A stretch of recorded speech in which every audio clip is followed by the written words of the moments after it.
Good evening, everyone. Welcome to the FPL BlackBox late tackle ahead of Game Week 10. Hopefully you all enjoyed the spooky starting soon and the spooky sting. And you've got two very spooky hosts today because I am joined, making her first appearance in the most extra way possible on Halloween. She's flown back from Dubai today to be here. And here she is in a cheerleader outfit. It's Sam Bonfield, the queen of FPL. How are you, Sam? I am well, but for a start, this is what the links I have to go to get an appearance on BlackBox. I have to fly back from holiday, dressed as a dead cheerleader, and wave my pom-poms around. It's the only way to get an appearance on BlackBox these days. It is a travesty that this is your first appearance on BlackBox. I am ashamed of myself for not having you on beforehand, but you are here, and we are very happy to have you. And we've got Mickey on the picture. Mickey on the picture, obviously. I mean, there's loads to talk about because you've been out of action for a little while, haven't you? Because you were ill before your holiday, and then obviously you've been away last week. And this is a particularly horrible stream because you and I have been talk about a spooky season. It's been a frightening season for both of us because we've both been doing absolutely terribly. Yep. The one saving grace was you were below me in the ranks.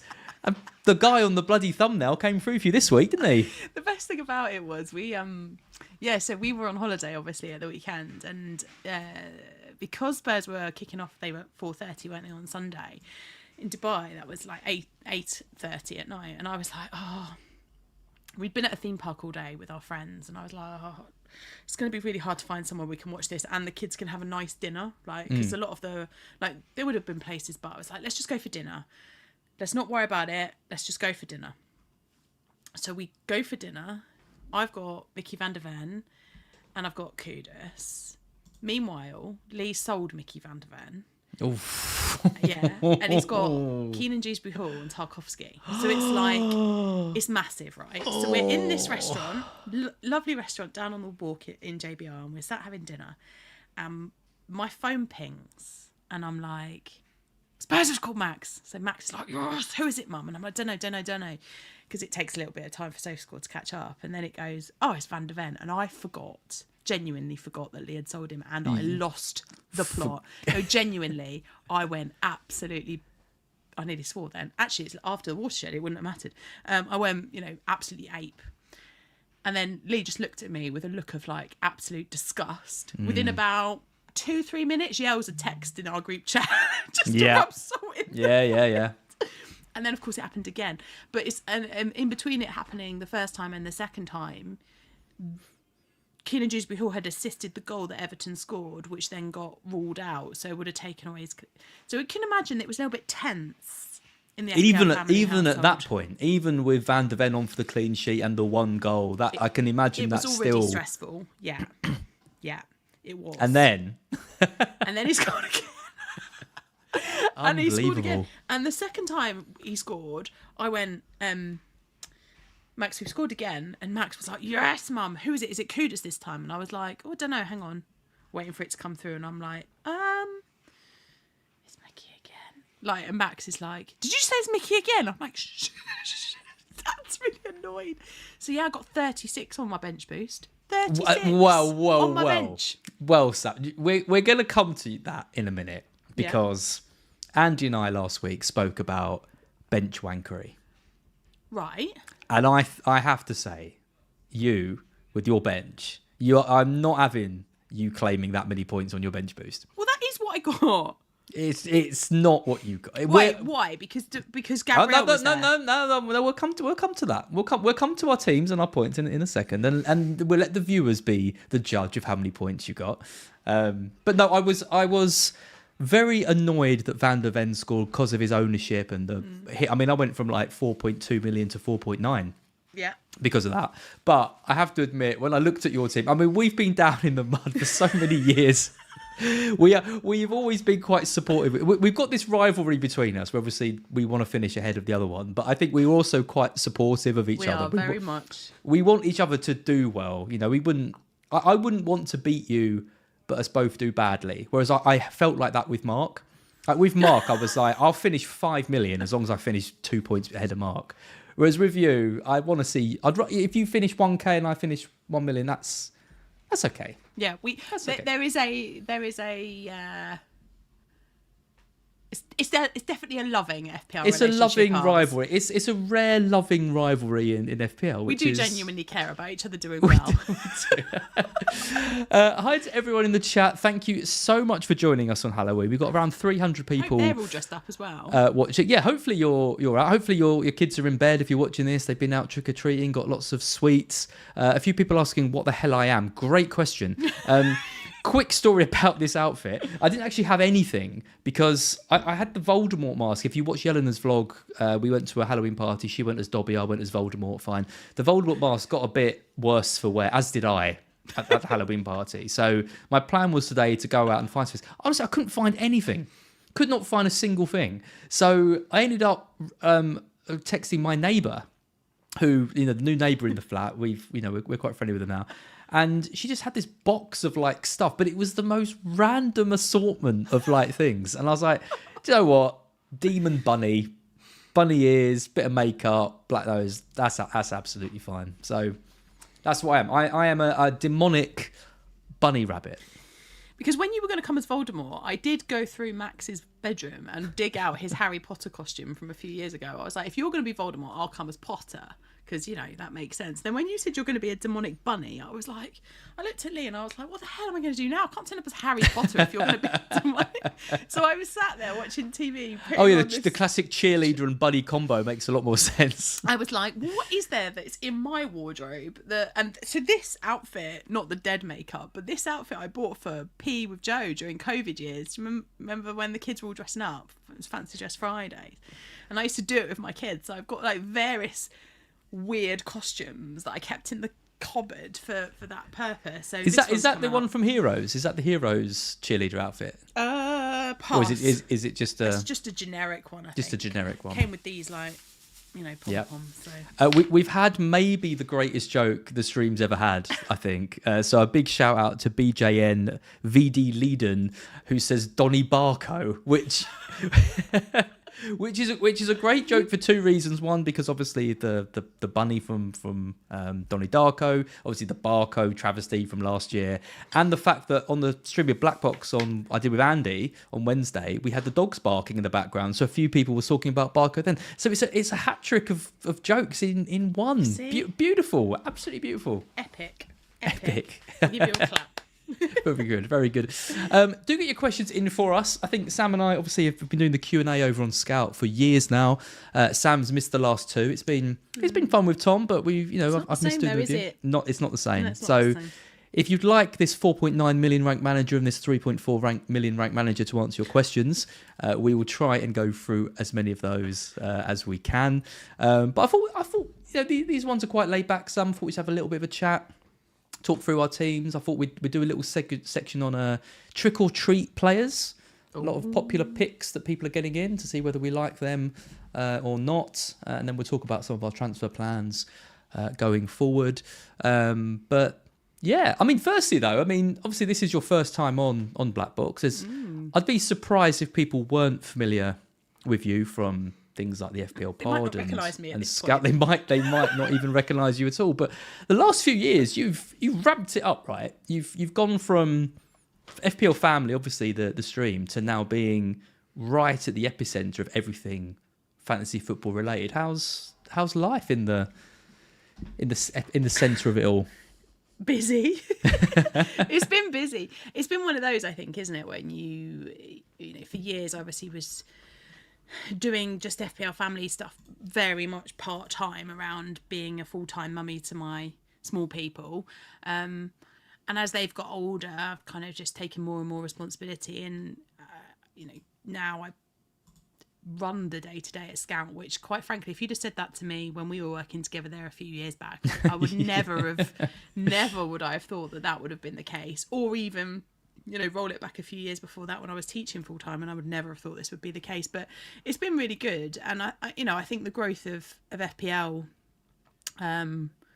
just kind of highlights how much it kind of gets under the skin of people, doesn't it? Like, it's funny because my oldest one, he's at secondary school now, and he was got his own little league with his mates at school, and I was like, do they know what I do? And they were like, oh yeah. Oh, And I was yeah. like, that's quite interesting, isn't it? Because like in my head, like they don't care. They're just picking a league, picking their team, and they don't really that interested. So yeah, it's been really good actually, and I think there's a lot of not so great things that come out of FPL, particularly when you're having a terrible season, as we both know. But there's also a lot of really good positive stuff that comes out of it as well, and I do like. Obviously, last week we had Johnny and his little baby being born, and like my lot. When I was saying I was doing this tonight, they were like, "Are you going to see Uncle Az?" And I was like, "Yes, I'm going to go and see Uncle Az." So love you, but it's nice, isn't it? Because I think those kind of bonds that you form have been a really important part of it. So yeah, it's nice being at the epicenter of it. I guess I don't really see myself at the epicenter of it though. I just you just kind of do my stuff. Like it was interesting because earlier. In the week, we spoke a bit. I mean, it's come up a few times. I mean, Mark and I spoke about it as well, like, mental health and FPL and, how things affect you and stuff. It's weird to be having like a serious conversation about it when we're both dressed like this. But I think you and I, and Janny, I think as well, have all been, we've all finished very well in the past. Like, we go on the FPL show, we get branded as experts and all this, and that's not a title any of us ever want to use, but it's what we get given. And then obviously people run away with that. But I mean, how have you found like having poor seasons over the last couple of years, like I have? Because I've probably struggled more with it over the last few years than I have done in the past. Do you think there's more pressure on you like these days? There's definitely more pressure, yeah. And I think the more that people talk about you and call you an expert, regardless of whether you want to be called it or not, people call it you. And there definitely is then a pressure to do better and to be good and to give good advice. And sometimes that in itself is quite hard because, we do it on the Q&A all the time, don't we? And you laugh at me because you say, oh, you've changed the question again, Sam. And it's like, well, it's actually quite difficult sometimes. You do love to do that, though, to be fair. I do love to do that because I do believe that my way is right. No, I'm joking. But I do, like, sometimes people say, oh, who shall I bench? And I hate those kind of questions because it's like, well, if I get it right, which, it's 50-50 most cases, then great. But if I get it wrong, I feel guilty about the fact that I've got that wrong because somebody's trusting me to answer their question and I've not done a very good job of it. I do think there is also a pressure to just continue to do stuff. Like we were obviously away this week, so we missed the FPL family live stream, but we still took the mics and did our podcast in midweek. Because, wow. Now that is commitment. Yeah, because you do feel like you have an obligation, I think, to keep doing stuff. So, but it is hard. Like, the last few weeks that we've been on Sky, I said to the producer, I was like, do you mind if you don't put my rank up? Because if it's at 8 million, I just look a bit of a knob. Because, like, I can't come on Sky. Do you know what I mean? You can't come on Sky with a rank of 7 million and give it, like, it just looks mad. But I do think, it has been a really hard start to this season. Like, the last few weeks for me have been good. Like, I wish we'd started 3 weeks ago because then I'd be having a good season.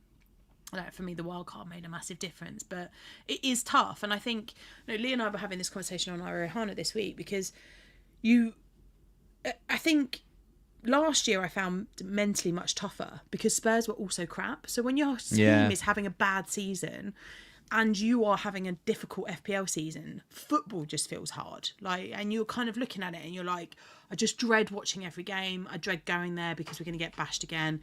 And then my FPL team is also in the bit in the mud.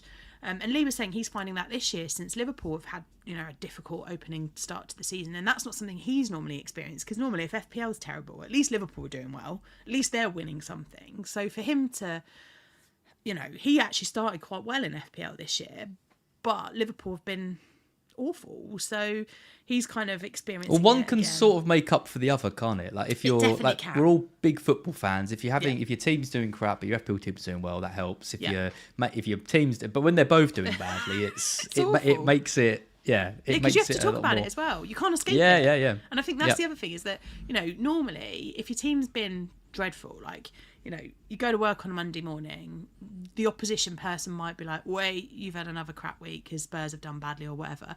But then it's forgotten about because the rest of your job is like doing something entirely different. But for us, doesn't go away. Like the football stuff continues to be there. So Rule Cal's just put in the chat, and we will flash up as many of these comments as we can. So yeah, do put in any comments that you want us to read out or look at. But Rule Cal says it's all about hedging. So do you find yourself not putting in Spurs players? I mean, you've got a couple, right? You've got Kudus and Van de Ven, so you haven't hedged really. You've got two key spots being used up by players, but in previous seasons, with Kane, with Son, I mean, they've been good assets for us, but. I know you like to own the Spurs players because you like to go to the games and see your Spurs play. I think there's only been one game you haven't owned one, you said, right? Well, you've been to one home game and you haven't owned one. Yeah, last year was harder. Owning somebody last year was really tough because Son wasn't performing very well. Had Solanke for bits and pieces, but then he had the injury. I think I had Pedro Porro for a couple of games last season as well. But I ended up just tending to pick a really cheap Spurs option and just have them sat in the burner slot on the bench. Because I find it really difficult to look at an FPL team that doesn't have Spurs players in it. And I think partly that's because my FPL team is always full of Arsenal. So to look at an FPL team that's got 3 Arsenal players in it every week and not have a single Spurs asset, I just hate that. Like I can't be on board with it. So I don't hedge. Like I find that tough. And I think like this year's the first time in years that I've gone a few weeks now without Liverpool assets because you kind of go, well, they've not been very good, so I'll sack them off. And even when I sacked off Salah, I still went for Isak because it just didn't feel like the right thing to do to not have any Liverpool because historically, they've been really good. So yeah, I get the hedging thing, but for me, I kind of do the opposite. Like I tend to go all in. Like I'm all in on Spurs. I want them to win. I've got a couple of their players. You've got the team. Max highs, or you've got the lowest lows. The crushing lows. That's basically what I'm like as well. Yeah. Yeah. I mean, I've been lucky in the sense with Brighton that it's been tough to pick an asset, like a really reliable one from us. I mean, years gone past, Pascal Gross and players like that I've had. But this year, I started with Ruta, didn't really work out, a bit too much rotation. I'm looking at players like Welbeck. I'm thinking, do I need another strike? There's not really anyone that's, really, really emerged. I know a lot of people are looking at Minte, and I think he's a good pick, but I'm still not sure I'd pick him over, like Sarr or some of the other ones that we've got. So, it is a tricky one. I think when Brighton first got promoted, I was all in on Brighton. I wanted to own them. I was like, I don't know if we're going to survive in the league. We might only get 2 seasons or 1 or 2 seasons. But now that we're cemented, it's like, yeah, we're just part of the furniture now. I can avoid them. I can not as bloody helps, but I think I've been able to separate it out a little bit more. I don't love owning players from Brighton. I don't hate not owning players from Brighton. It's that kind of thing. Yeah, I think when you go and watch them a lot, because I watch Spurs a lot. Yeah, like I'm often there, and so when you're watching players live, I think that you do see different things. Like because obviously you're watching the game from a different perspective. Because either if it's a 3:00 game, I'm just watching highlights. Otherwise, if I'm not there, whereas when you're in the stadium, you do see it differently, and you see the involvement of players, and that does skew your thinking with what you do with them as well. So. Yeah, it's difficult, but I think this year, Spurs have been all right, so it's been fine. Whereas last year, dreadful, and then that was difficult, and so I had large chunks last year where I didn't own anyone. So I guess I hedged, but nothing. But there wasn't anyone to own, right? Because there was so much rotation and injuries and everything. I'm Pajit in the chat. There's nothing better than one of your favourite players from your favourite team scores. I loved Ahmad's hat-trick last season. I mean, that is the ultimate, isn't it? When you own your favourite player from your own team. Yeah. And they do well. That's what happened with me this week. And that is literally what happened with you this week. Because he is my favourite Spurs player. And to be honest, it's been like the start of the season was really good with owning Mickey. He felt like a really no-brainer of a pick. The last sort of 4 matches had been pretty poor. And I was getting to a point where I was thinking, I'm going to have to sell Mickey van der Ven. There's only so long I can stay loyal here because there are so many other teams that have suddenly, like I don't have a Palace defender, for example. So in my head, I was like, right, I have to sell Mickey because I have to get Gahey or Richards. And then I was like, no, I'm just going to give him this week against Everton. I'm just going to give him 1 more week. And after that, then I'll make my call before the Chelsea game. And honestly, the stars aligned this week, and it was stars aligning. It was like the pinnacle of, I don't think I ever have a better FPL week just in terms of vibes than this one, because everything, the fact that it's him, like it could have been anyone on my bench getting a brace and a clean sheet. He's been nowhere near DEFCON either, I know. all season. Well, gets two.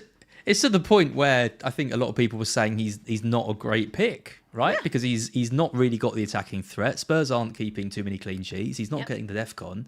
And like you say, people are looking at Senesi, Gahey, Lacroix, Tarkowski, Keane, like all the players who were in the DEFCON thinking, well, Van der Ven isn't going to keep up with those. Nope. He's the IS own player. He's a casuals pick, going to take him out. And in the end, I can only remember a handful of big defender hauls. I remember Trent getting a 21-pointer against Leicester, I think it was, years ago. I remember when Stones got the 2 goals for Man City. I had Reece James when he scored twice a few years ago. But, I've been playing this game for like 18 years or whatever ridiculous number it is. And I can remember like 5 times a defender's gone and scored over 20 points. Yeah. So for it to be your favourite player is quite something, I have to say. It is. And I think the fact that, it also came against an Everton side that have been really good from set pieces at home. They've not been conceding a lot from set pieces. We've not been great at them either. There's been good balls in, but it's not really Mickey that's been attacking those set pieces. Lee's in the chat giving it all this. Bless him. Yeah. But yeah, Lee's not very happy about Mickey Van der Ven. But yeah, it's been like... honestly, I look back at it now and I think I'd had that day was almost, with the exception of my husband being sad, that whole day was perfect because we'd had such a lovely day out with our friends. We got back, we were having a lovely dinner, and then this guy went on a riot and saved my game week. But got a brilliant win for Spurs in a game where I don't think anyone was really expecting us to go to the Hill Dickinson and get a win. For us to go up there, win 3-0, keep clean sheet, and Mickey Van der Ven scored. Genuinely, everything was just, it was madness. But for the pod, Lee's comment was Everton have not conceded from a set piece all season, and Van der Ven has not got a single DEFCON poll. Can you see he's really bitter last still? Week. Bless him. And then Phil Madrid's just saying Lee is fighting demons like us. I'm with you, Lee. I'm with you. Absolutely crazy. Let's take a look at your team, Sam, because it was a funny week for you. Up until Van der Ven, you were having, like a lot of us, a pretty rubbish week, right? You had Gabriel, Timber, and Senesi scoring points, none of them double digits, and then the rest of your team was blanking. Yeah. So you were really going into the Spurs-Everton game with that. Also, if Van der Ven hadn't come in, I would, again, this is what we're talking about. There is no way, if you weren't bench boosting, you would have had Gabriel on your bench. So there's absolutely no way. So there's a couple of reasons for it. First of all, I wasn't even sure he was going to play. Sure. We were on a plane the day he travelled. I had decided quite early on that I was going to bench Van der Ven. I had to. I didn't have a choice. He was definitely the worst of my defenders going into this week. Yeah. It was a straight... Senesi I was always going to play Senesi because he had a great fixture. I was always going to play Goodmanson because he had a great fixture. So it was a straight shootout between playing Gabriel or playing Timber, because I have an issue at the moment. I have a lot of issues generally, hence this look. But I have issues with the 4 at the back because my head does not... When I set up my team, I don't go... I automatically set up 3 at the back. 3-4-3, because I played 3-4-3 for so many years that I don't even think about playing 4 at the back anymore, which is absolutely ridiculous. Do you think that needs to change? Do you think that mentality needs to change? 100%. Given this season? It's totally the wrong thing. It's totally the wrong thing. I absolutely should be thinking. And the reality is, looking back on it now, I should have benched Reinders and played Gabriel. That's what I should have done. I should have gone 4-3-3. However, that's not the way that my FPL brain goes. It just, I don't think in that format. So it was a straight shootout between Timber and Gabriel. And as you know from doing so many streams with me for so long, Timber is my preferred Arsenal defender. I like Timber more than I like Gabriel. That's why on Wildcard I didn't find the money for Gabriel and I went for Timber instead. So of the two of them, I was always going to bench Gabriel over Timber. Hence that random decision to do that. You would have played Goodmanson and Reinders over Gabriel. I find Goodmanson, I felt I had to because the fixture was there. And can we just a quick thing on Goodmanson? Please. Oh my god! Because if you're gonna, because Max had Roden, so I've got Goodmanson, he's got Roden on his bench boost. He's got Mickey van der Ven and Roden. He got 79. My 11-year-old. Oh my god! Mad. I bought in bloody Goodmanson this week instead of Rodon. It's madness. The swing of it is insanity, isn't it? Like, well, and I remember you saying to me, because you texted me about this, didn't you? And you were like, "What is this about?" And I was like, "But for you did it for there was budget reasons why you did it. For me, there's no excuse. The pair of them were the same price. They were the same price. I had a straight shootout between Goodmanson and Roden. Normally, my brain goes, I'll get the ex-Spurs player. But for some reason, I decided, no, I'll get Goodmanson instead. And it's been a disaster. But this is the other thing that Andy and I were talking about. And it's the fact that where the pool of players are so much more educated and clued up and things. And, this idea of like, the casual, you can use the word casual, derogatory or whatever, but the casual player now is way more clued up with the game than it ever was before. 100%. So what that tells you is, when you make a bad decision, you get punished a lot more severely because other people have made better decisions than you, and more people have made better decisions than you. And this is the perfect example for both of us, where we've made a bad decision. Okay, we should have gone for Rodon, but it's like, how can you get punished in the most way possible? Well, it's your player goes off after 20 minutes and that other player scores and gets DEFCON. It's a cruel game. Very much so. And actually, Roden was on for an even bigger haul. It was only the death that the clean sheet. I know. Thank God that went. Thank God, because genuinely, I like, and that was the first game, wasn't it? And I remember, like, at the end of it, we went to bed, woke up the next morning, and the first thing I did was look at how bad Roden had punished me. I was like, well, I know Goodmanson's gone off injured. Rodon's going to be on a haul. We're going to have a goal. We're going to have DEFCON. We're going to have a clean sheet. So actually, when I saw the clean sheet had gone, I was like, well, thank God for that. Because at least he's not got another 4 points. At least he's not getting a 20, a Mukiele, 17 points or whatever it was. Right? Yeah, exactly. Yeah. So, difficult to take that one. And I do think things like that are really difficult to take. And sometimes you just get it wrong. But when it's with your cheap 4 million defenders, like in seasons gone by, that wouldn't have really been an issue. No. But this year, it is an issue because, as you say, the whole FPL community is far more attuned to the players that they should be and shouldn't be getting. And so the likes of Roden are popular. And so he does hurt. And same with Mickey van der Ven. They do hurt. And they're players that, 2-3 seasons ago wouldn't have been on anyone's radar at all. Yeah. But also, like, I can't remember a time we've ever had 4 million defenders. Like, with the fact we've had Rodon, Mukiele, Alderete all scoring within 4 or 5 weeks of each other, and then you've got 4 or 5 defenders like Van der Ven getting 20 plus points. I know he's gone up now, but you've got Gahey getting returns. It's the perfect storm, isn't it? Of you've got this new rule in for defenders, and it's like they've all gone batshit because they're all just scoring like ridiculous hauls. They're not just ticking over with the DEFCON points that we thought they would. They're also getting massive hauls because they're getting goals. And you look at the top performing players, which I've got a screen for, like here, and you look down this list and you think, okay, you got look at that from third down. You've got Gabriel, Timber, Van der Ven, Gahey, Calafiori, Senesi. Then you've got a goalkeeper in Rose. I mean, that's like, 6 out of the top 10 are all defenders? Yeah. And they're not ones that you can't get either. So, all right, Gabriel, Timber's taken some rises now, so he's more expensive than he once was. I think he's 6.1 now. But, you got Gabriel and Timber, but then you've got so many cheap options that you can have all of these defenders and you can play them. And, that's where I think a lot of my mistakes have been in the last few weeks. And I did some dig in for the pod the other week. I was looking at what the top 100 managers have been doing over the last few weeks. And game weeks 1, 2 and 3, they were playing 3 at the back.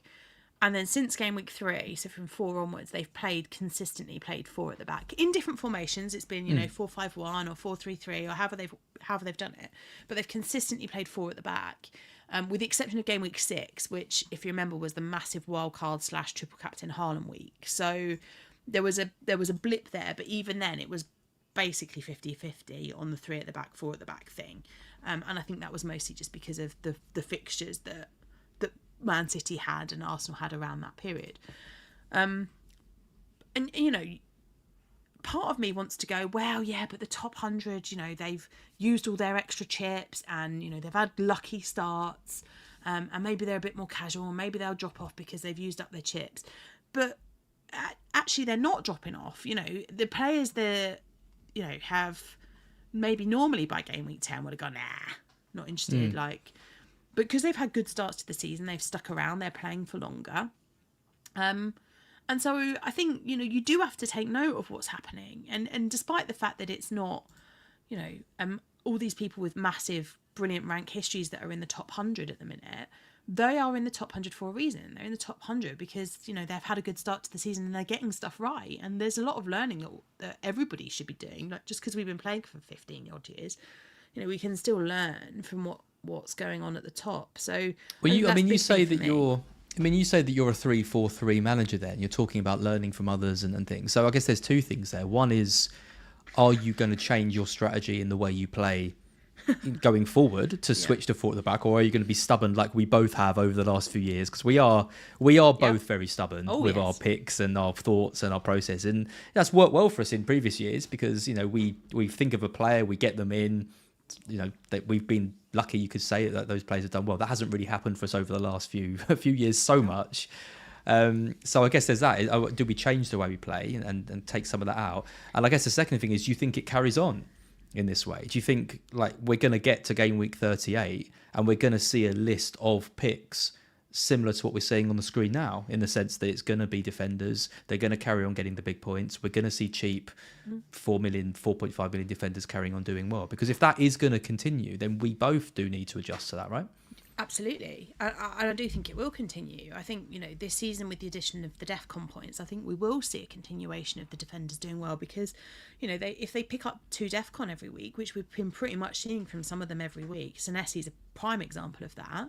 You know, if they continue to perform at the way that they are, and I can't see any reason why they wouldn't. In the harder games, they're more likely to pick up DEFCON because those teams attack. But then equally, you know, teams like Sunderland and Leeds, they've come up with a different agenda this year to normal. Like, they've come up with this, like, anyone can beat anyone attitude and let's go and give it a go. They're not like, you know, in the past kind of turning up to face these clubs and giving up. There's a real... I don't know, kind of gung-ho approach from them. And I love that about it because it's making it really interesting in terms of the league and who anyone could beat anyone at this point. So I do think we'll get to the end of the season and we'll see the defenders up there as the highest scoring players in the game. And I think we'll see the continuation of the midfielders looking good, particularly, you know, when you look at the kind of the cheaper, the players like Declan Rice, for example, because you have the best of both worlds with him. So it is making me think, and I said to you earlier when I sent my team sheet over, I was like, I'm not really sure what I'm doing yet. That's my team, but there is a very good chance that I take, because I've got Reinders. Now, I don't even know what to do about Reinders anymore. Like, I don't really have the budget to upgrade him, so do I just move him to the bench? But that feels a bit mad to have a Man City player that I just... Well, hold the thought on Reinders, because he is mentioned in the trick or treat. All right, well, we'll come to him. But going forward, he is the one, I think, that... And I said it before with my bench piece, that skews my thinking in terms of the back four and how to play a back four. So this week I think I'm beginning to get on board with the fact I need to start playing 4 at the back. Yeah.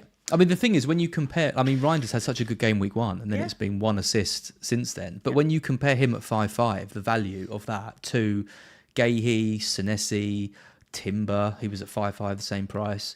You know, even the 4 million defenders, Munoz at 5.5 as well. It's really hard to see how he can keep up with those players. And it's really hard to see, I think, even at 6... I mean, I think Sarr and maybe Ndai are the exceptions at 6.5. But other than that, it's very hard to see how someone like Minte, I think, is a great example. I don't see how Minte can keep up with defenders, given all the different routes they've got to points these days. The fact he hasn't got set pieces, the fact he isn't on penalties as well. So he's going to have to he's going to have to get you an assist or goal near enough every week. Just to keep up, and that's not the way the league seems to be going at the moment. It seems to be favouring, defensive contributions and clean sheets. For sure. Yeah, I'm absolutely with you, and I think it's it's tough, isn't it? Because I look at it and I think there is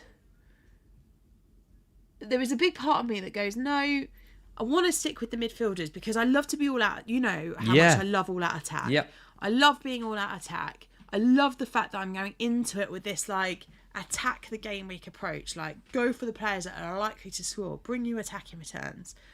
But the mindset has to shift because yes, you want that, but not at the expense of benching the defenders who pick up 4 every, if they pick up 4 every week, you want to be playing them over Reinders.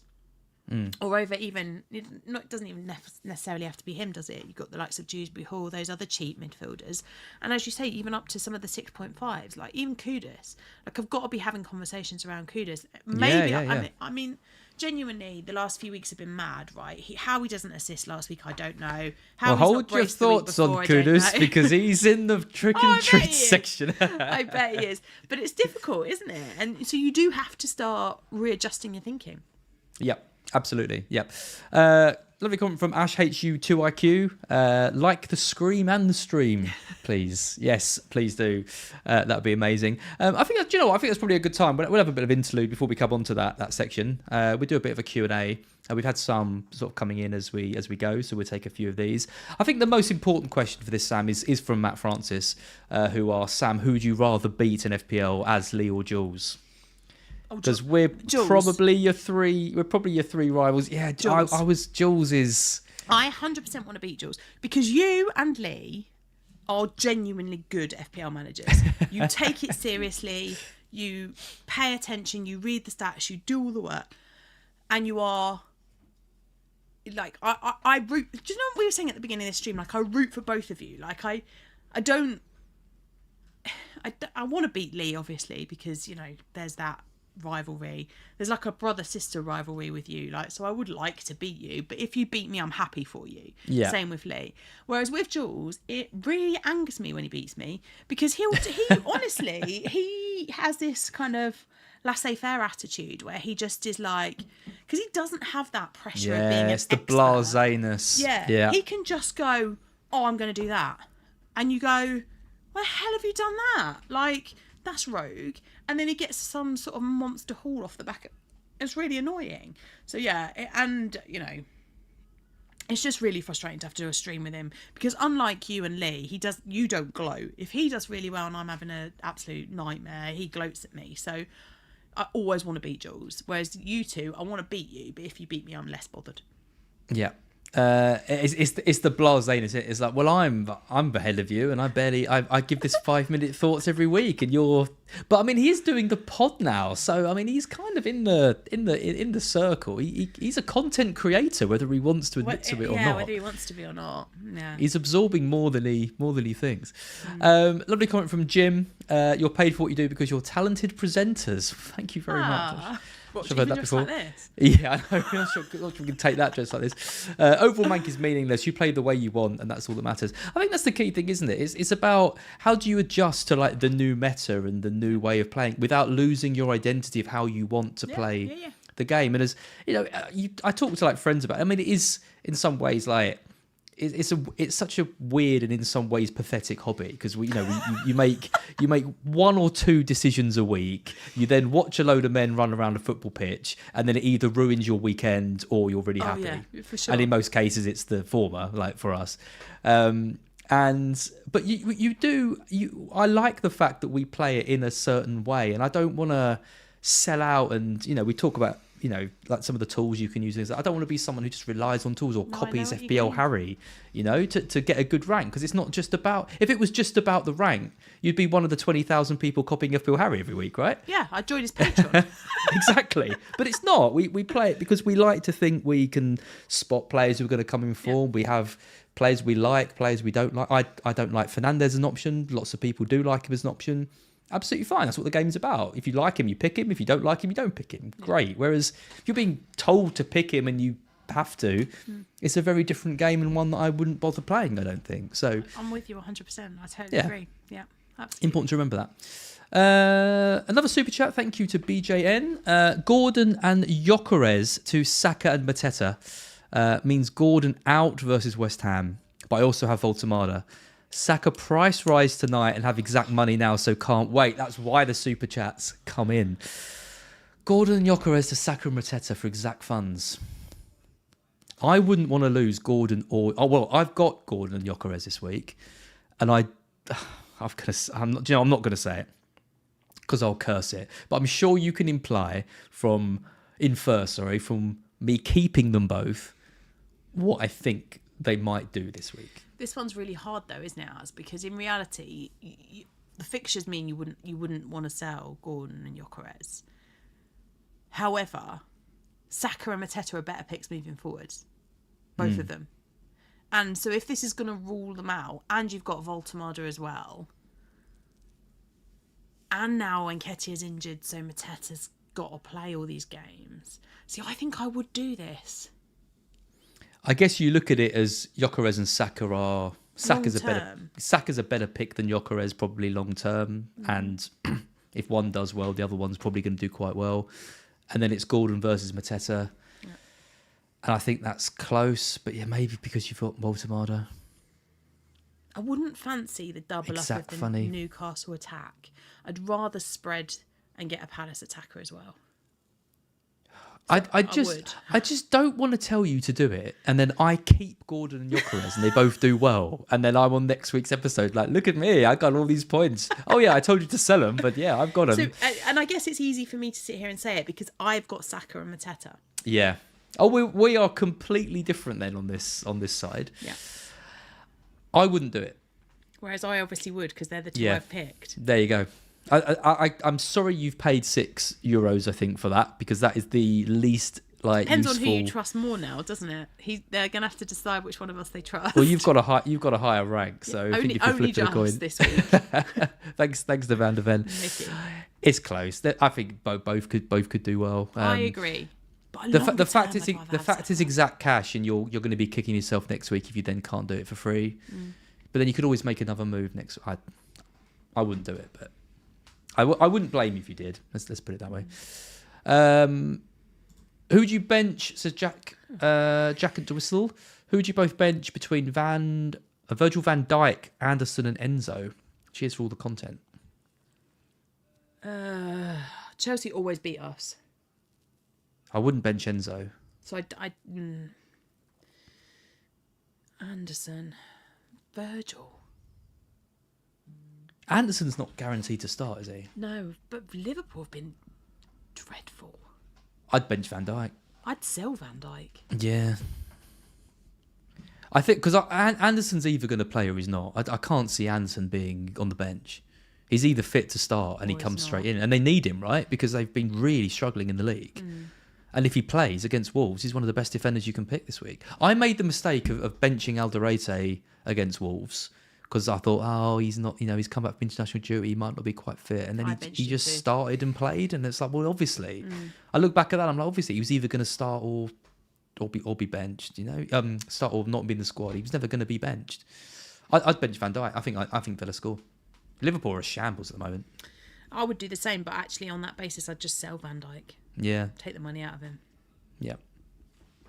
Wilderness Kid says you can't bench a 6 million defender. I mean, you can. You can if you don't, if you've got other fires to fight and you don't want to move him out, you can bench him because I think the 4-5 options are better at the moment. But I think that's the point, isn't it? Is that, like, I don't know if I'd sell him for a -4, but if I had a free transfer, I'd absolutely spend it getting rid of Van Dijk. Yeah. BHAV, Gyökeres to Mateta or wait until next week? Well, this is one of the things I've been weighing up like pretty much all week. I've come to the decision not to do it this week and wait and give Gyökeres Burnley. It's like Mateta is a great pick. He's playing Brentford. I expect him to do well. He's on penalties, but I just think selling Gyökeres before Burnley has just got all the all the hallmarks of something that can hurt, because it is pretty much the best fixture he could have. Burnley are bottom. If you look at the defensive numbers, Burnley are bottom. What's the ownership like on these guys at the minute? Like, they're conceding a XG non-penalty of 2.03, which is the worst in the league, and quite far off West Ham at 1.8.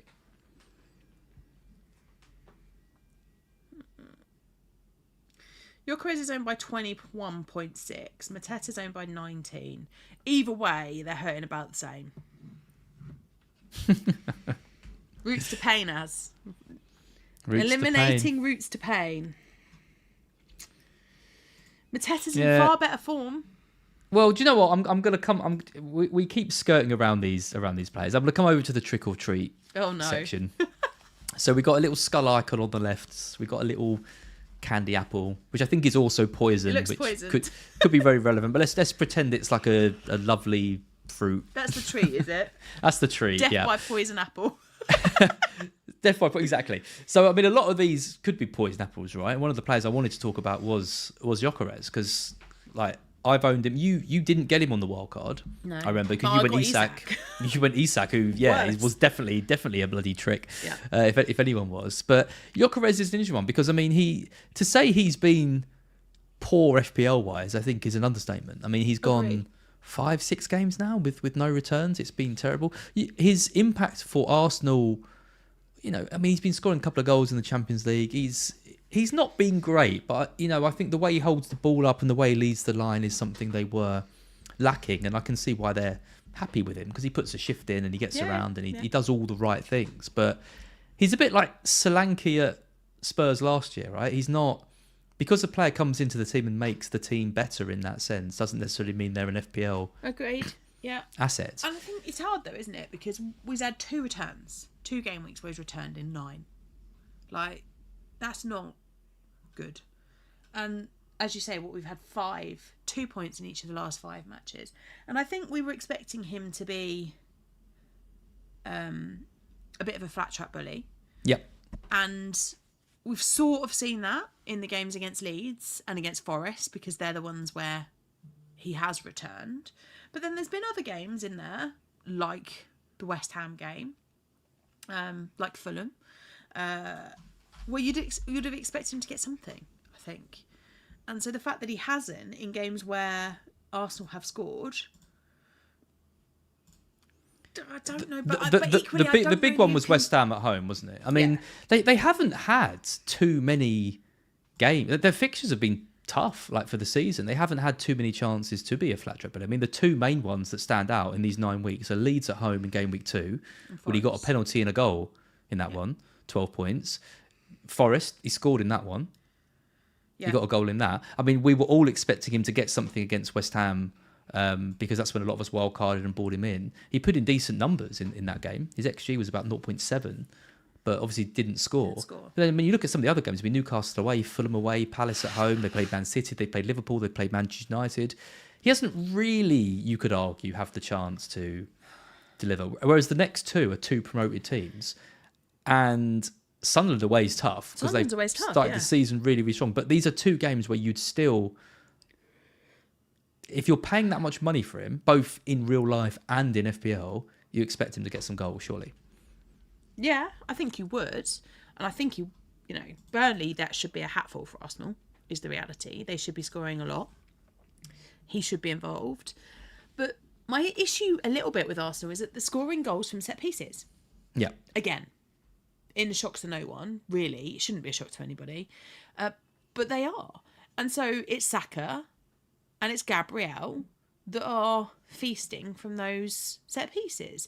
And it's not Gyökeres, because they're not really scoring those goals from open play. So I have a little bit of an issue with Gyökeres, because from set pieces, he's not their man. And we don't think he's on pens. We think Saka's still on set pieces. He's not. Despite the fact that a few months back we were thinking that he was going to come in and take the pens off Saka. Yep. It doesn't seem to be the case. So I would prefer to have, I mean, that super chat that came in before was about him or Mateta. I would by far prefer Mateta's run of fixtures. It's very hard to sell him ahead of this game against Burnley, But I do think game week 11 from like Sunderland, that's tough. Sunderland away is tough. Then don't concede loads of goals. I mean, I think Arsenal still win the game, but don't they concede loads of goals? The North London derby, who the hell knows? I mean, it could be anything. Then it's Chelsea, Brentford, Villa, who have picked up. Like Villa have picked up a little bit. Before Wolves, Everton, and then your boys. So I would prefer Mateta in the long term. I find it hard to say he's a trick, but I also don't think he's a treat. Like if you backed me into a corner, I would rather not have him and have Saka instead. Yeah, and he's a lot of money, right? He's not 7 million. He's not even 8 million. No. At 9 million, with the options that we've talked about, you need points. You need to get points. You need to get consistent goals from him. He needs to be hitting a goal every other game, really. Like at minimum, like for you to stick with him. I mean, asking the chat. I mean, I've done a poll, trick or treat for Gyökeres. It's currently 77% trick. So the opinion of him is low. You look at the comments in the chat, and it's he's a championship striker. He's not good enough, and he does fail the eye test a lot of the time. But clearly, he's doing something different to some of the options they've got. Well, I mean, to be fair, they've got a lot of injuries. But I was going to say, but if Havertz was available, would he have continued to stick by him? Well, there's actually a comment in the chat saying Gyökeres isn't any better than Havertz, but he's a very different profile of player to Havertz, and the argument is that he unlocks some of the other players maybe more in a better way than what Havertz does. But if you were looking for a goal in a game, it's weird to think that the player who scored the most goals in Europe last year probably isn't the best option in the Arsenal team to get you a goal, right? Because it could be one of the other ones they've got. It's a tricky one. I mean, if he blanks against Burnley, it's the easiest sale. It's the easiest sale in the world. If he scores a couple against Burnley, you might think this is time for him to kick on a bit. Tough. I think Omelas puts it best in the chat. He's a treat for Arsenal and a trick for FPL. I think that's probably where I'd go with it. So I think for that reason we give him the Skull of Doom, right? Oh, sorry, Victor. The Skull of Doom it is. Sorry, Victor. You talked about him a little bit earlier. What about Gordon? He's in my team. He has been a massive trick because he's come back from this suspension. He's been scoring goals in the Champions League. He's on penalties. And then he gets to the Premier League and he basically shits the bed. Yeah, he's been a troll. He's been a massive, massive troll.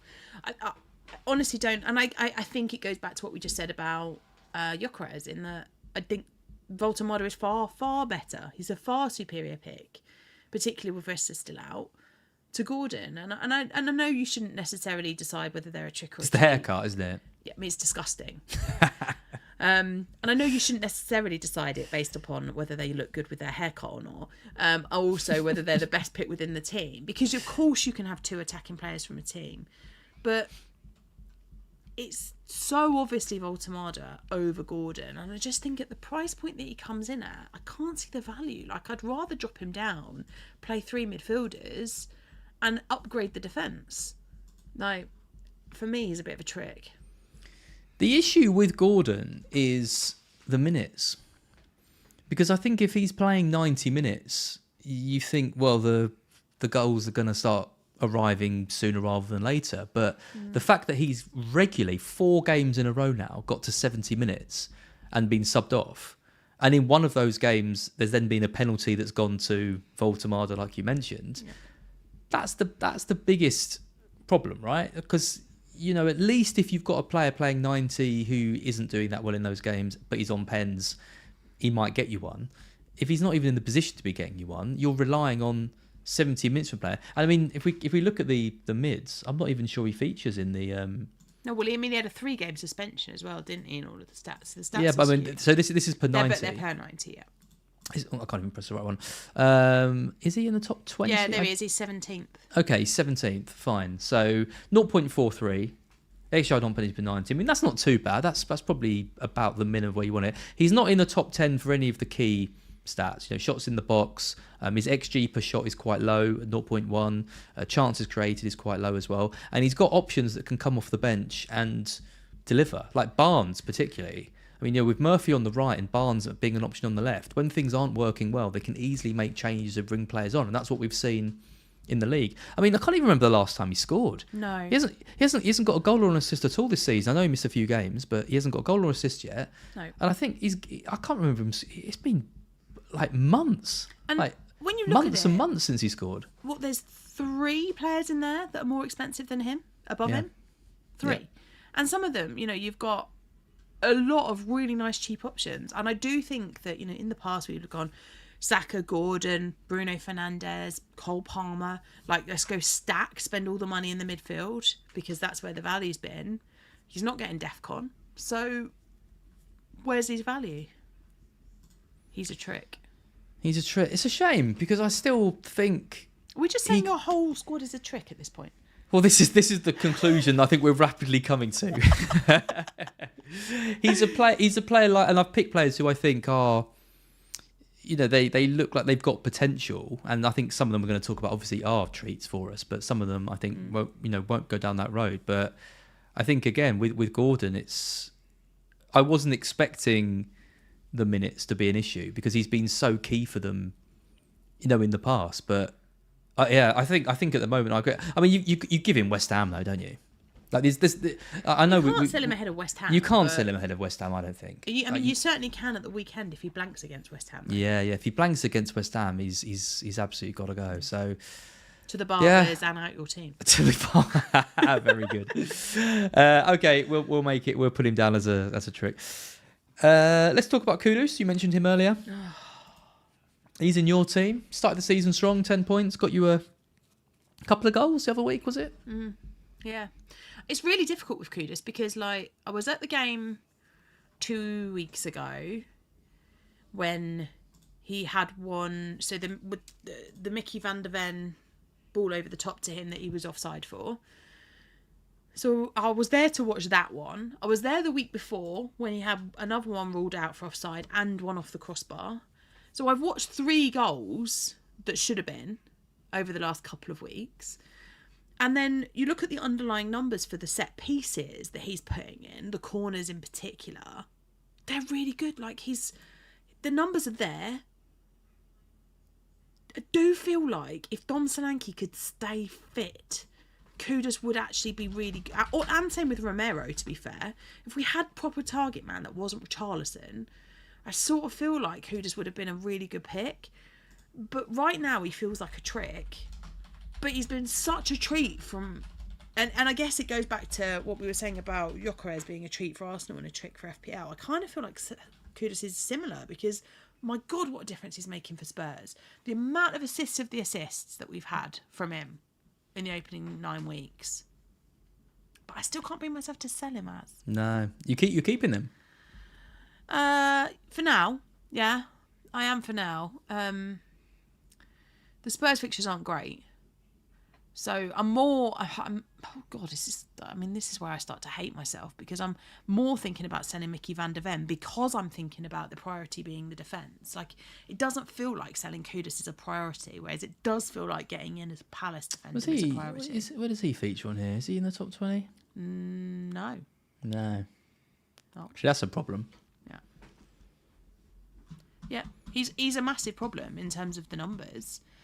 The underlying stats are there, but the actual returns, they're there in terms of assists, the quality of the set pieces that he's putting in, but they're not finishing. And that's an issue. So you can be on set pieces all you like, and we talk about routes to points all the time. He's got great routes to points. But he's not returning on any of them because no one's finishing those set pieces. They're always getting a flick on, or he's sending the ball to somebody else who then goes and passes it and gets the assist. It's difficult. He's difficult at hold. So I think he's a trick as well, but I can't quite bring myself to do it. They're all tricks. All of them. They're all tricks. Are we gonna have any treats? Let's see if I can find one might be a treat. Find me a good one. Surely this beautiful man that I'm about to show, we're gonna decide is a treat. Go on. One of the most beautiful men who has ever graced the Premier League. Oh no. Danny. Danny boy. Danny Welbeck. 5 goals already this season. Beautiful free kick against Man U. Leeds at home next. Evergreen. Would you use a forward slot on Danny Welbeck, given that you basically got 2 because Haaland? Well, that is a great question. And that is the question, right? Because Haaland and Mateta are such powerful options, and you've then got Voltemada as well. You've even got Thiago too at Brentford. Because I've debated it. I've thought about. I've got Calvert-Lewin. Another. Why? I'm not calling him evergreen because I don't think he's quite in the same bracket. When's that haul that you said he was going to bring you? He's a bench player. It's fine. Get a lot of stick for bloody Calvert-Lewin. He was always supposed to be on the bench. The trouble is I keep having to play him because I have to keep getting all these injuries. But yeah, I mean, Welbeck he's a fascinating pick because if he was 10 years younger, you'd be like, this guy's unreal, right? He's on pens, he's playing for an attacking team, he's taking set pieces, he's getting goals, he's 6'5". He's a great pick. I think the fact he's getting on a bit, there's always that worry that one of the new Greek strikers will come in, whether Ruta may play up top and all that. But I mean, at the moment, you've got to assume that Welbeck is going to play almost all the minutes he's available for because he's red hot. Yeah, but would you spend 6.5 million on a forward? Because surely you either go Mateta, Voltemada, Haaland, similar, or Gyökeres if you really want, or you bring one of them right down, and you go for a Kuripi Junior or a Gio, and you just either play or they don't, and you burn the slot. Like, I just think Danny Welbeck's at such an awkward price point. Of all of them, he's the most likely to be a treat because he is quite likely to keep returning because you've got good fixtures and you haven't got the added distractions of European football or anything like that. So he isn't being asked to play twice a week at the moment. So that's kind of nice for him, as a senior statesman. I think he's the biggest treat potentially that we've had of the list. But I do think that you might regret having him in that third forward slot. I mean, one of the we've had a couple of good comments tonight. Another one from Shani Russell: "If Welbeck's evergreen, then Dominic Calvert-Lewin is never green." That is very, very good, very, very good. But look at these comments about Danny Welbeck. Welbeck is always a treat, says Pajita. James OYC, he's a treat. Nikolai says he's a treat, but soon to be injured. I mean, that is a potential problem. I mean, that's also Dominic Calvert-Lewin. I think he's a treat. I mean, I did the FPL show earlier. They showed, I think Mateta is clear as the best next striker to Haaland. But I do think with Voltemada, Thiago, and Welbeck, it is closer. I think. Yeah, but I think he's the third of those three. I'm giving him the treat symbol. All right, give him the poison apple. And it's blue as well. It's our colours. It's fine. I can't give Danny Welbeck anything else. You just take your take on this one. So here we have Bruno Fernandes. Quite divisive, I think, in the circles. There's a lot of love for Bruno as an FPL pick. I get why. Defcons, assists, penalties, lots and lots and lots and lots of penalties. Missed ones. One of the best players in the league by far. I don't think anyone's got any question marks over that. No. But the question is, Sam, is he worth it? No. And before, I'd have said no and just don't bother with Manchester United full stop. But they do seem to be on a bit of a recovery. There does seem to be some green shoots of hope coming out of Old Trafford. Alongside the mice and the rats and the They've had some very obliging opponents though in the defences of Brighton and Liverpool. Bloody hell. They have. And if I was going to go there, I don't know why you'd spend the money on him rather than on Mbromo instead, who's cheaper. You see, I completely agree, right? I completely agree with that, and I've been banging that drum for ages, and the general consensus, I still think, is that's not the way people who watch the streams think. They still favour Bruno over Mbeumo. I'll do a poll. I mean, that's the sense I've got. Maybe I'm completely wrong, but I think that is United. United fans will always plump for Bruno because he's heart and soul, all in. I just think that the last couple of weeks, Mbeumo's felt such a better pick in my mind. Yeah. it's close. It's close, and I think they're both good options. Like, I'm not trying to take that away. If you've got Bruno, I'm not telling you to sell him, right? I think you'd hold if you had him. Of course you do. Of course you hold him. He's absolutely fine. But he's a trick he could be a trick in the sense that you could have Mbumo instead. And if Mbumo is going to outscore Fernandes by 40 points before now the end of the season, then you've got to say Bruno is a trick because you've missed out on his teammate at a lower price outscoring him. So that's why he's in there. I think in isolation, you can look at him as a treat. He's going to be a player who gets upwards of 160, 170 points this season. That's fine. Maybe he hits 200, maybe goes on scores more. Who knows? But that's a decent return. But if you look at it in the comparison to Mbumo, that's when there's a few more question marks being raised. Yeah, I agree. I'm with you. Yeah. General consensus, Mbumo the better pick, 67%. I wasn't actually expecting that. Yeah. From 72 votes. So there you go. Oh, Baker's in the chat. Good to see you, Baker. I hope he's dressed up. Yeah. If anyone is dressed up and watching this, it's like people are just clocking the fact I've been wearing these stupid bunny ears for the whole thing. It's like now I'm getting comments about it. It's like, yeah, we've been doing this for an hour. Yeah. Like we have been wearing this the whole time. Maybe people think we just look like this. Maybe they do. Maybe we do. Maybe this is just our thing now. What, maybe we do everything dressed up? Yeah, I think so. We did the last Q&A together in hats. We did. The last time we did a Q&A together. Maybe that should be our thing. We have to do something random in every stream we do together. That's a lot of effort though and planning. Yeah, but I reckon we could come up with it. Or just have something random that appears in the back of the screen, like it's like something. Yeah, that's it. To find. Yeah. I'll tell you what, it was fun. Yells did the animations and stuff for this stream, and watching her do all the little video editing and graphics and stuff. Like it's very cool. It's a good skill. She's quite clever. She is very clever. A couple more of these. We mentioned him earlier. Reinders. See, for me, he's a massive trick. Yeah. For multiple reasons. But it's really annoying that he is, isn't it? Really annoying. Yeah, it's really annoying because he's a trick because you feel like he's always got potential to haul, so you play him. Then he gets 1 point because he either gets booked or gets subbed before 60 minutes. And then he's blocking a defender or playing 4 at the back. So I really dislike him quite a lot. He's really annoying me. Having him in my team I find really annoying. Like to the point where I'm thinking about just going, I've played the bench boost now, sack him off and just get Josh King. Because then I can save a bit of money, I can reinvest that money elsewhere. And it just feels like a more sensible thing to do. I think he's a massive trick and it's annoying me.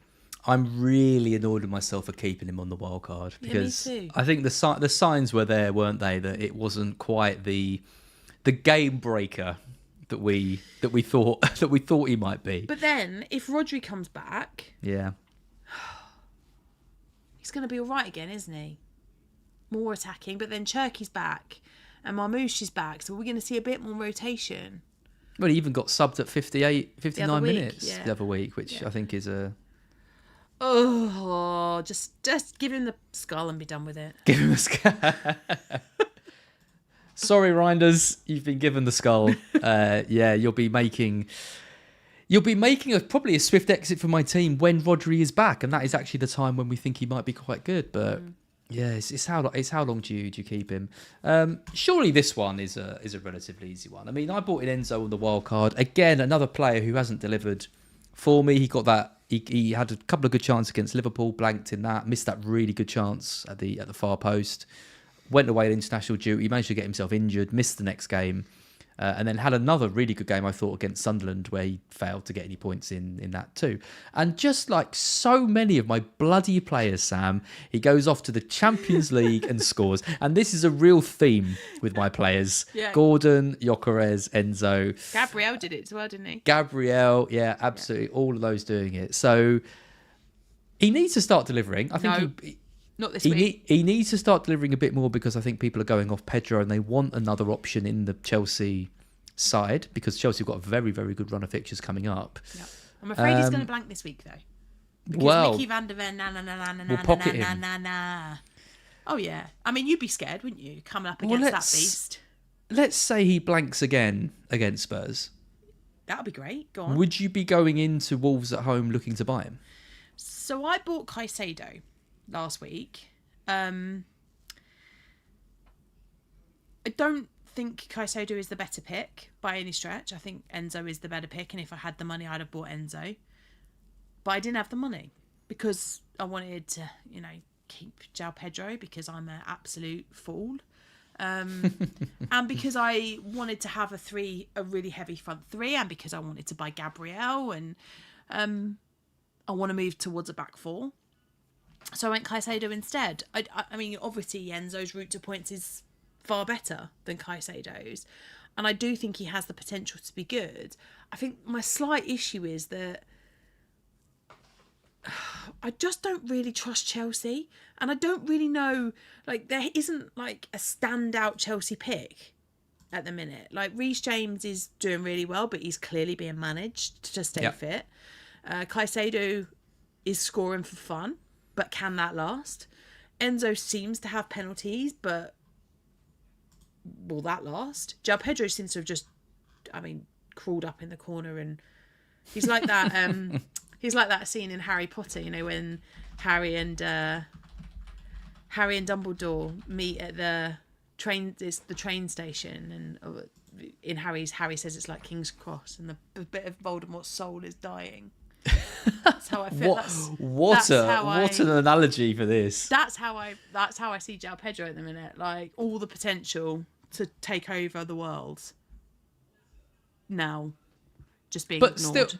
But still matching Enzo for points, right? Because I did Pedro out and Enzo in, and it's been equally as bad. But I mean, it's all very well to have potential like Enzo's got, but he needs to actually become a player. Because I mean, there was a spell last year, wasn't there, where he got a couple of returns in a row. There was quite a lot of hype around him. He was very cheap, and then after 6-7 weeks, everyone was like, well, he's not delivering. Really he's not scoring. No, I mean, my issue slightly is that Chelsea have a fantastic record against Spurs, brilliant, and particularly at the Tottenham Hotspur Stadium. I mean, I remember they ended our season a couple of years ago. The first year under Ange, everyone got injured or suspended in that one. We had players sent off, multiple injuries. We lost Madders, we lost Mickey. That was my 11-point week. That was everything went wrong. Oh yeah, God, yeah. Everything. I was there. I mean, I basically just cried in the stands, and I'll never forget it. But to this week, he's going to blank, I'm afraid. But the fixtures are still there. So, and it's cheap enough. I think we have to have him as a treat. I think we'll have to. We're still standing by the tree. I'll take that. I think we have to, we can't have your whole team being a trick. Chat's very divided, 50-50. Basically, bag on trick or treat for Enzo. So yeah, we'll give him the treat one. I've got one more for you, which is Eze. Scored his first goal against Palace. Who else? Love him as a player. I think he's top player. Great to see him get a big move. Happy to see him starting regularly for Arsenal in a position where I think he can be most effective as well. But you knew it was coming. But obviously there's Odegaard to come back. There's Havertz to come back. If he switched over to the left, he's got Trossard, who's been playing well. Got Martinelli, who Arteta obviously really likes too. So is the fact he got a goal against Palace enough? Would you consider him? No. And I'll tell you why, because I agree with all the things you just said. I love him. I was really gutted when he went to Arsenal instead of coming to Spurs because he's such a good player. But my issue is this. The Arsenal defensive double-up feels essential.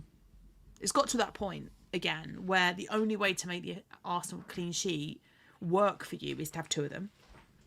And then if I look outside of the two, you've got one spot left for a forward-thinking player. And I would put both Saka and Gyökeres above Eze. So therefore he would be a trick for me because he takes up that precious Arsenal slot in your team. Where would you rank him in terms of Gyökeres, Saka, Rice, Eze? I'm guessing you'd say Timber and Gabriel as well. Raya. Would you put him above Raya, for example? I think he's probably about level with Raya. So I'd have Timber, Gabriel. I think I'd even have Saliba above him. I'd definitely have Saka above him. I'd definitely have Rice above him. I mean, he's probably 8th on the pecking order in the Arsenal team. Wow.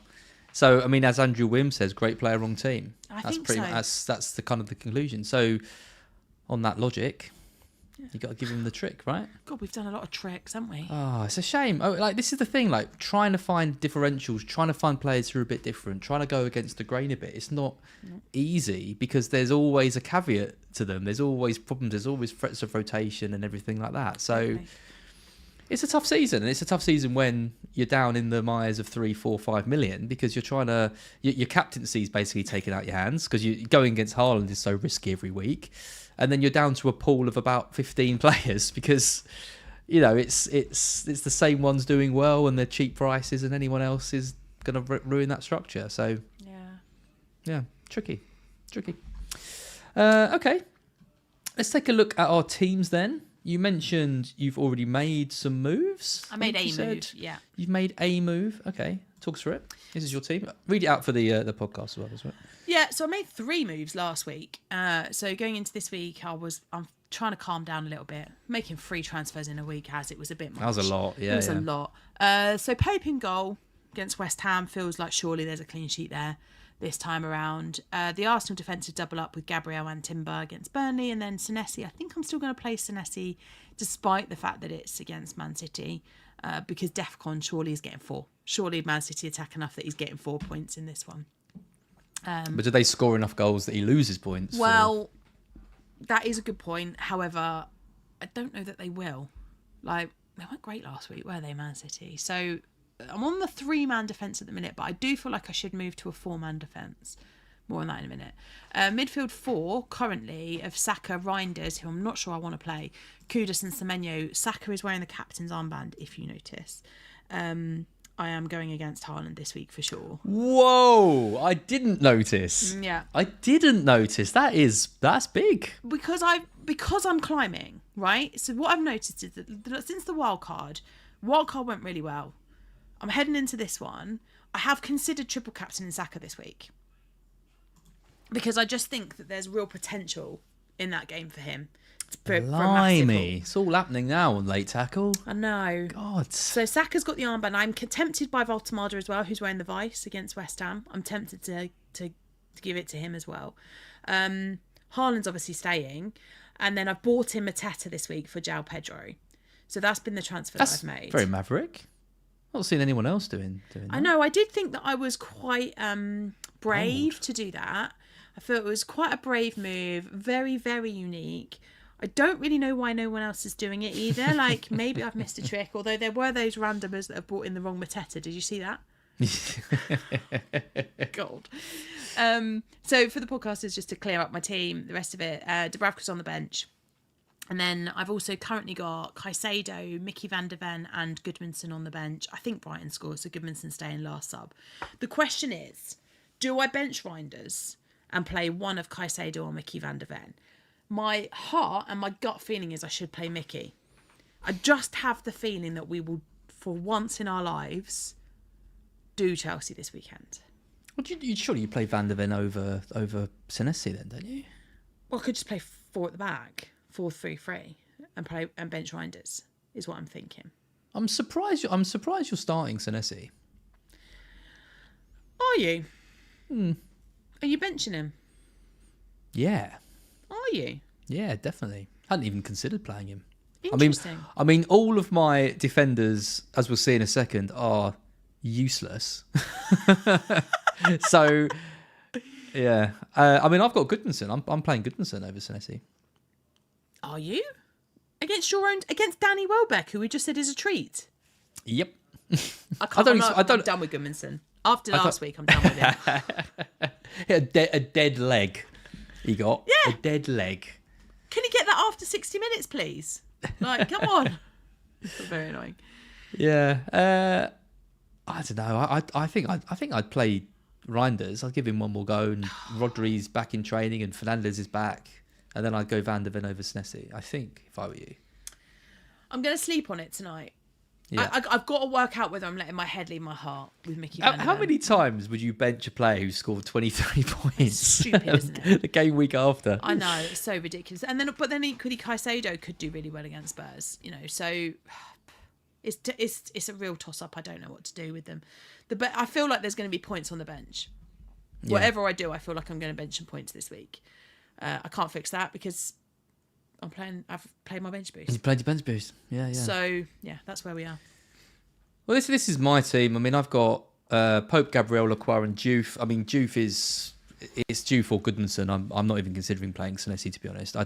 I don't know which one of those I'm going to play, and I fully expect both of them to get 2 points. So it doesn't even make any difference really. Maybe Senesi is the best pick with difficult. Maybe he does get 4, but I think Man City are going to hopefully score a few goals. I've got Saka, Gordon, Semenyo, and Enzo, and then Haaland captain with Gyökeres. And then I'm 50-50 between Calvert-Lewin and Reinders. I'm flip-flopping. Again, I don't really think either of them are going to score too many points. I could make some moves. See, I'd play Senesi over Calvert-Lewin. You play Senesi over Calvert-Lewin? Yeah. That is wild to me. He's still got penalties. He's still crap as. Senesi over Calvert-Lewin. Senesi's guaranteed 4. Yeah. Well, I mean, unless he concedes 2. He's not necessarily guaranteed. Yeah, but I don't think Man City are going to win by 2, 3, 4 goals. Yeah. Bournemouth I'm not even 100% sure they're going to win. I think would not be surprised if Bournemouth win that game. I would not be surprised. Well, at the moment, I mean, this is the team I showed on BlackBox. At the moment, I'm looking at my team, and it's Goodmanson in for Juve and Reinders in for Calvert-Lewin.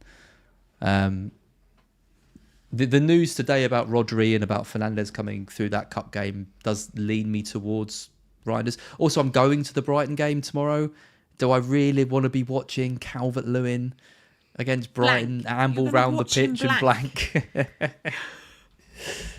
Yeah. It's not ideal, but I mean, I could make moves, right? I could drop Calvert-Lewin and do Juve to Munoz. I could do Reinders up to Sarr if I wanted to. But the biggest thing for me is I think next week I could have a real problem with Gyökeres, and if I bring Gyökeres down to Mateta, that gives me quite a bit of money to play with and strengthen. I might have a problem with Gordon that I need to deal with. I might have other issues, so I think. Going this week, hope against all hope that Gordon, Enzo, Gyökeres, and Saka. Because if those four can get something, they will push me up the ranks. I don't think you can. Senesi's going to hurt you.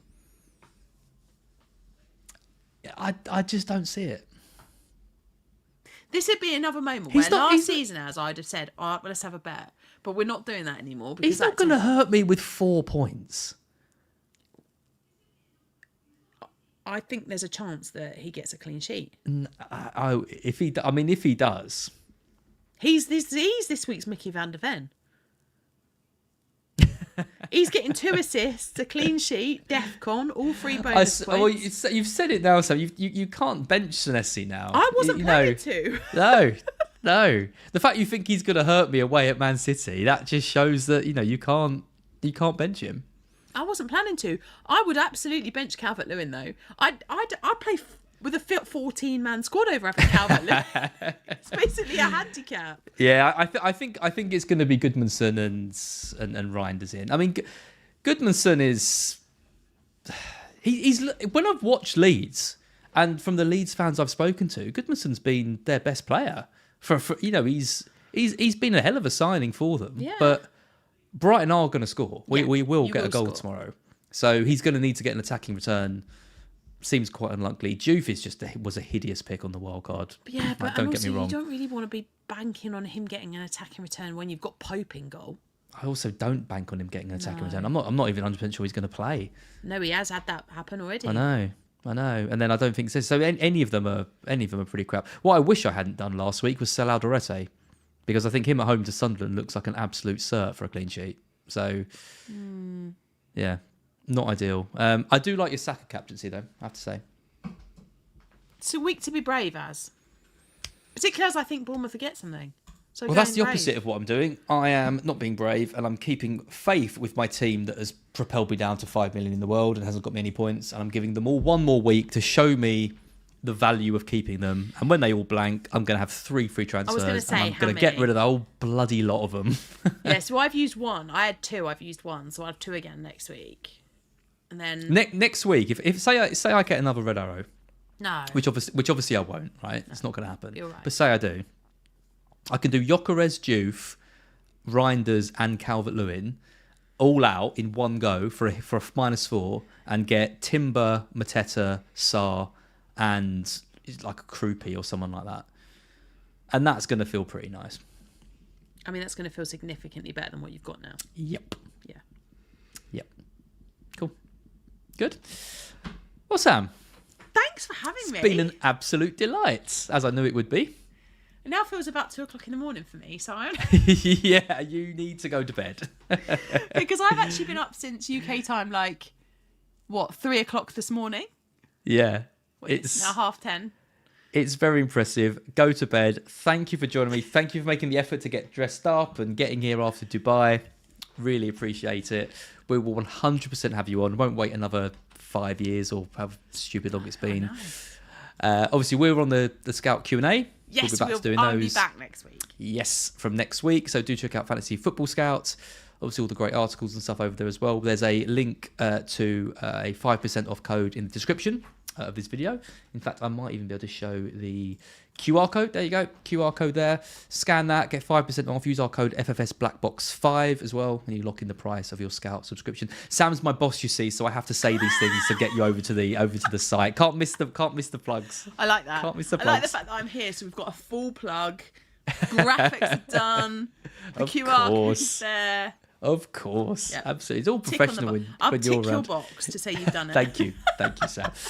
And thank you all for joining us on Halloween. Really appreciate it. Make sure you like the stream if you've enjoyed it.